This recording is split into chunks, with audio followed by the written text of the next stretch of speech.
I was working on this sermon last night, and I had to look at my calendar because I got caught short. I didn't realize we were getting so close to the end of the church year. Next Sunday is the last Sunday of the church year. And whenever you start approaching the end of the church year, the theological focus shifts to the end times. And this is that part of theology called eschatology. It's the study of the eschaton, the last thing. And, that thinking about this fit in with this meeting that we had yesterday right here, talking about our end time here as we prepare to move back home. We are not going to heaven. We are going back home to the end of 2nd Street. And it's not the same thing. Because when we get down there, we're still going to have problems, aren't we? And so, we've got lots of younger people with us this morning. If you keep thinking that there's going to become this great event when all the problems are solved and it's heaven on earth, you don't see that too often. You don't see that too often. It's, when you have a perfect day, thank God and keep going. Thank God and keep going. All right. This thing called eschatology. Now, this is there's a lot of apocalyptic literature in the Bible, and the apocalypse is, the end time. It's a terrible event, and that's what it tells us today, is that the end times are going to be stressful. They're going to be hard. There will be persecution and problems. And William Barclay has a lot to say about this in his book, The Mind of St. Paul. He wrote, "The great value of the doctrine of the second coming is that it guarantees that history is going somewhere. History is going somewhere. We cannot tell how it will happen. We cannot take as literal truth that the Jewish pictures of it that St. Paul used. So we need not think of a physical coming of Christ in the clouds or a physical trumpet blast. But what the doctrine of the second coming conserves is the tremendous fact that there is one divine, far-off event to which the whole creation is moving. There is a consummation. There is a final triumph of God. In the end, our God wins." And that helps us when times get tough. Our God wins. We need to stick to God's Word.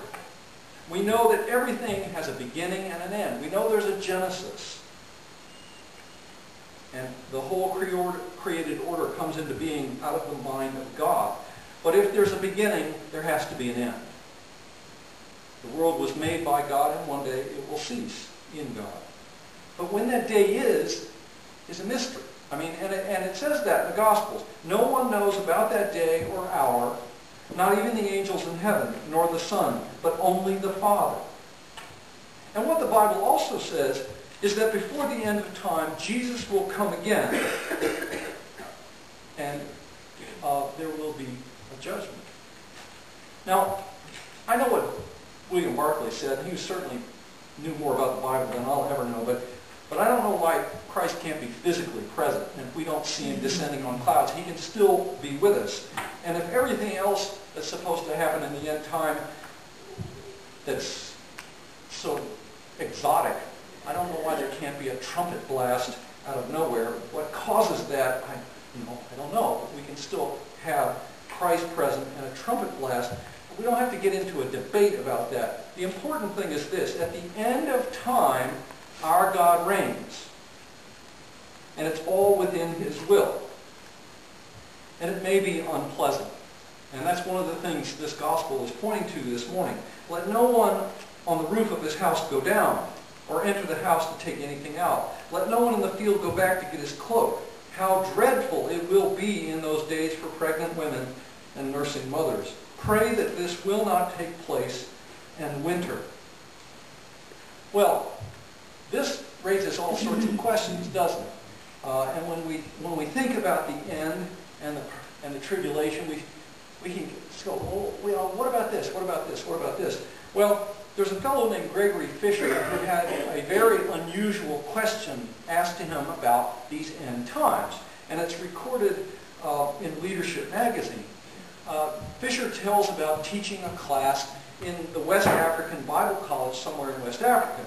And one day in class, when they were discussing the end and the second coming of Christ, one of the students asked him a question that caught him completely off guard. The student said, "Mr. Fisher, what will he say when he shouts?"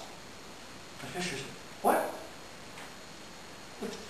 The student could tell that Fisher was caught off guard. He said, "Well, in 1 Thessalonians 4:16, it says that Christ will descend from heaven with a loud shout." "Well, I want to know what that shout will be." That's taking the Bible very literally. Very literally. And Fisher just kind of, he wanted to leave the question unanswered, to tell the class that you must not go past what the Bible reveals. You always have to be clear when you're reading something back into it. But his mind wandered back to a conversation he'd had earlier in the week with a refugee from the Liberian Civil War.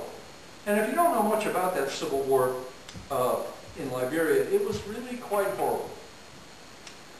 The man was a high school principal, and he told Fisher about being arrested by a death squad.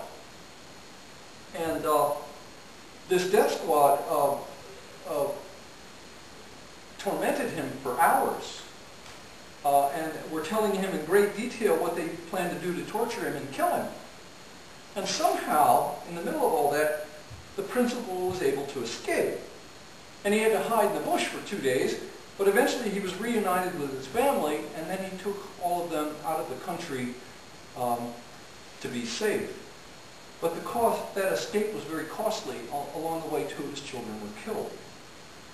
Now, the stark cruelty of that Civil War and the undeserving population touched Fisher very deeply. I mean, he saw it all around him as he drove to the college day after day.